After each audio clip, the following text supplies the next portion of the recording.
Spiritual learning through ayahuasca. Ayahuasca, a sacred plant used in traditional ceremonies, has the power to open doors to deep consciousness. Through its consumption, many experience a spiritual awakening, connecting with their inner self, overcoming emotional blocks, and finding clarity, healing, and purpose in life. As I mentioned in my first video, when I spoke about the significant loss of my father, I would like to delve into how my path toward accepting death was opened through a very specific event. 2 days before the car accident that my father suffered, which ultimately led to his passing, I participated in an ayahuasca journey. It was my first psychedelic trip. It's incredible how everything always happens in a way that perfectly fits, and nothing is a coincidence. Everything has a reason for being, and it occurs at the precise right moment. A friend from my teenage years contacted me, along with some other friends, to meet up and have a drink to reminisce about old times. During that meeting, he mentioned that he was practicing an ayahuasca ceremony assisted by a specialist and certified shaman. He invited us to explore it to help expand our consciousness, explaining that it was very safe and conducted in a beautiful atmosphere within a community of others, a ceremony that helps release fears and fulfill certain intentions we have in our hearts. I've always felt connected to spirituality through my maternal grandmother's guidance, so I felt quite drawn to it and signed up for the upcoming ceremony. The week before, we had to eat light, healthy food to detox the body and drink plenty of water. That night, there was a full moon and the sky was clear. The location was far from the city, with cleaner air. The ceremony took place in a round adobe room, and in the center, there was a bonfire. We all sat around the fire, listening attentively to the instructions, while harmonious mantras filled the space with their melodies. I drank the brew with a clear intention in my mind and heart, not knowing that the plant had other plans for me at that moment. Ayahuasca is so magical that it knows what you need and always works for the well-being of those who take it with respect and love, for a greater good. The effect took a while to kick in since it's slower to digest, but once I started to see what it was showing me, I felt astonished. I couldn't understand whether what I was seeing was real or just my imagination. A feeling of happiness and excitement filled my being.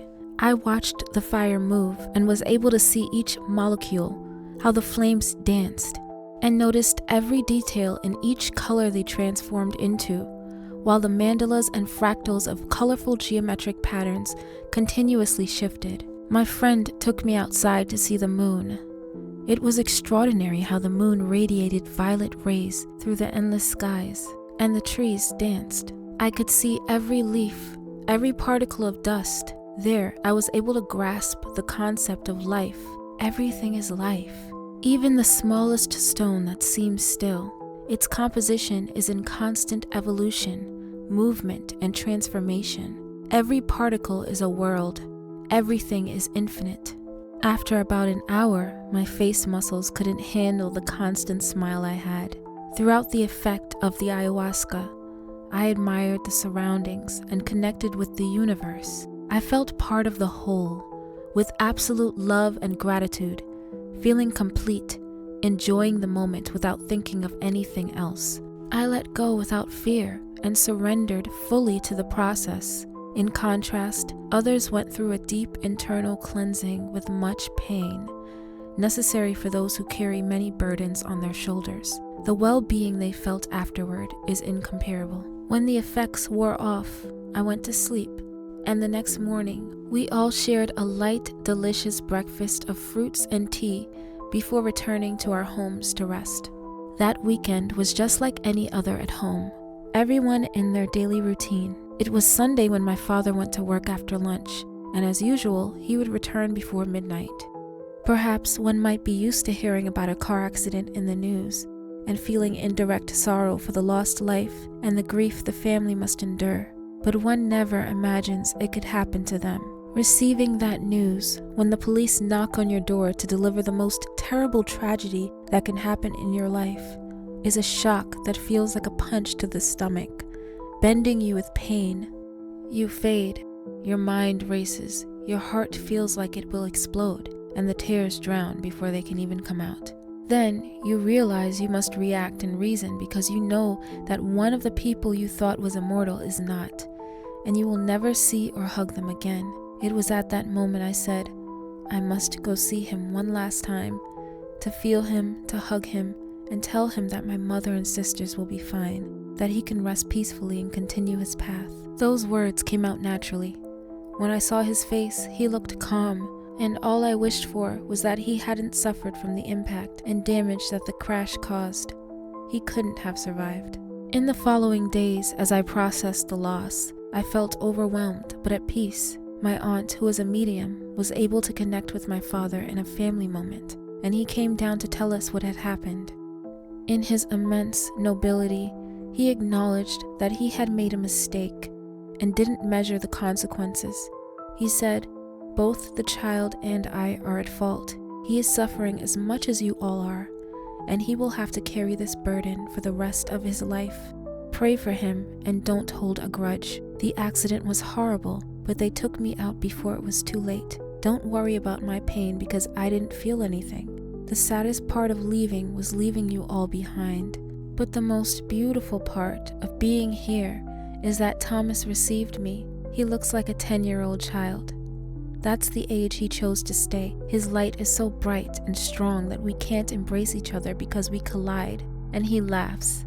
For context, Thomas was my sister's third child, who only lived for 1 day due to complications during pregnancy. They had to remove him urgently. My sister had to make the decision to let him go because, at 6 months of gestation, he was suffering, and keeping him attached to machines would have only prolonged his pain. However, he came for a very short time because all he needed for his soul to ascend was to have a mother who desired him, as his previous mother did not want him.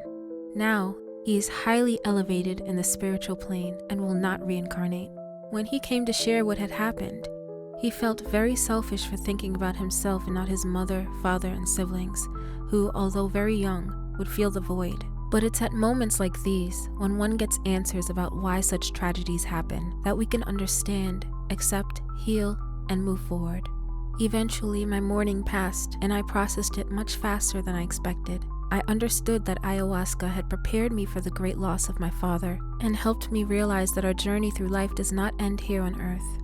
We remain alive, transcend to other dimensions, continue evolving, continue growing spiritually, our souls ascend to other planes, and we keep traveling toward divinity, experiencing love in its infinity. That's why when someone departs from this world, we must celebrate that they have completed a cycle to continue with the next, and detachment helps us let them go. We bring them near with joy, distance them with sorrow, remember them with empathy for the good times, and all that remains is to wish them a wonderful journey until we meet again. In the next video, I will share with you my deep journey with psychedelic mushrooms.